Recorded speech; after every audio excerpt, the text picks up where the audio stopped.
हमारा ध्येय क्या है और ध्येय प्राप्ति के लिए तड़प होना है।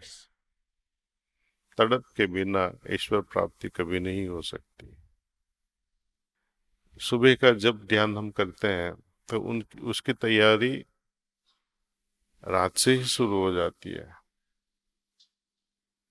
जब योग निद्रा में हम सो जाते हैं, योग निद्रा कैसे करनी है वो पहले सीख लेना चाहिए। सोने से पहले ईश्वर से प्रार्थना करके अनजाने में जो भूल हो गई उनसे लिए क्षमा मांगना है और उनकी मदद मांगनी है कि आइंदा मैं ये न कर पाऊं, ऐसी हमें ताकत दो। और जो कुछ भी अच्छा किया है, ठीक ढंग से किया है, उसके बारे में भी फिर से सोच लेना चाहिए कि इसको आगे मैं कैसे बढ़ाऊं, उसका और कैसे अच्छा कर सकता हूं। भूल हुई उसकी माफी, भूल कभी न होवे उसके बारे में संकल्प।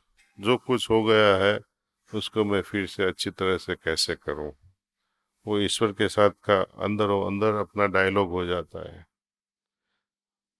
और ईश्वर की गोद में, या जैसे माँ की गोद में हम सो जाते हैं, ऐसे ही उनकी गोद में सो जाइए। ऐसा ख्याल करके सो जाना अच्छा है। शांति, बहुत गहरी नींद आएगी क्योंकि हमने माफी मांग ली है। जब तक माफी नहीं मांगेंगे तब तक तड़प रहेगी दूसरी दुनिया के लिए, फालतू चीजों के लिए तड़प रहेगी। ईश्वर को खुश करना है वो तड़प कुछ और है। तो ऐसे भाव से हम कैसे उनकी गोदी में सोए और सुबह उठे ही ध्यान करें।